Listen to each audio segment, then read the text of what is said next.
नमस्कार, मी ॲडव्होकेट हनुमंत वाघमोडे.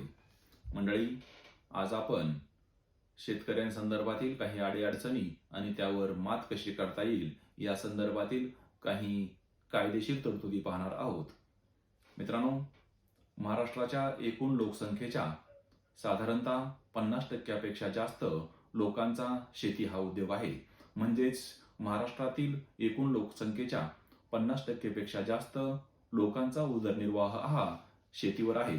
त्यामुळे मित्रांनो, आज मला शेतामध्ये लागणाऱ्या बियाणे, त्याचप्रमाणे खते, त्याचप्रमाणे कीटकनाशक यामध्ये भेसळयुक्त जर आले किंवा त्याची उगवण क्षमता कमी असेल किंवा कीटकनाशकाचा प्रादुर्भाव वेगळाच झाला तर आपल्याला काय कार्यवाही करणे अपेक्षित आहे किंवा काय कार्यवाही केली पाहिजे किंवा आपण ते खरेदी करते वेळेस काय दक्षता घेणे आवश्यक आहे या संदर्भातील माहिती पाहणार आहोत.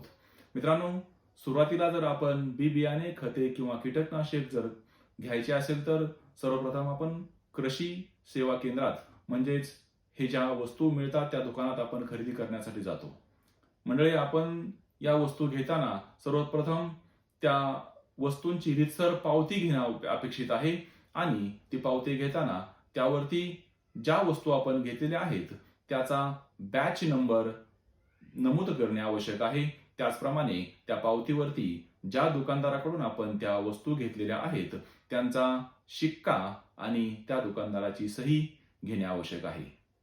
त्यानंतर मित्रांनो, आपण जर एखादे बियाणे शेतात पेरत असेल तर शेताची उगवण क्षमता कशी आहे, म्हणजेच ओलिताखाली ते क्षेत्र असेल तर ते पीक पेरण्यालायक आहे का हे आपण सुरुवातीला पाहतो. त्यानंतर ते जर आपण बियाणे पेरले आणि त्याची उगवण क्षमता झाली नाही किंवा कमी झाली तर मित्रांनो काय केले पाहिजे हे आपण पाहू. तर सर्वप्रथम आपण जर एखादे बियाणे पेरले आणि त्याची उगवण क्षमता कमी झाली किंवा झालीच नाही तर आपण ताबडतोब कृषी कार्यालयाकडे जाणे आवश्यक आहे. म्हणजेच तालुका कृषी कार्यालय यांच्याकडे जाणे आवश्यक आहे. त्याचप्रमाणे आपण तहसील कार्यालय यांच्याकडेही जाणे आवश्यक आहे आणि तहसील कार्यालय त्याचप्रमाणे तालुका कृषी अधिकारी यांच्या कार्यालयाकडून रीतसर उगवण क्षमता कमी झाली आहे किंवा उगवलेच नसेल तर उगवले नाही या संदर्भातील पंचनामे करणे आवश्यक आहे. त्यानंतर मित्रांनो, पेरल्याने जर उगवलेच आणि त्याला फळधारणा कमी झाली किंवा फळ आलेच नाही तरीही आपण तालुका कृषी अधिकारी त्याचप्रमाणे तहसीलदार यांच्याकडे जाऊन त्या क्षेत्राचे म्हणजेच त्या पिकाचे पंचनामे करणे आवश्यक आहे व त्या स्वरूपाचे पंचनामे केल्यानंतर आपण ग्राहक मंच यांच्याकडे तक्रार दाखल करून त्या अनुषंगाने आपण नुकसान भरपाई मिळवू शकतो.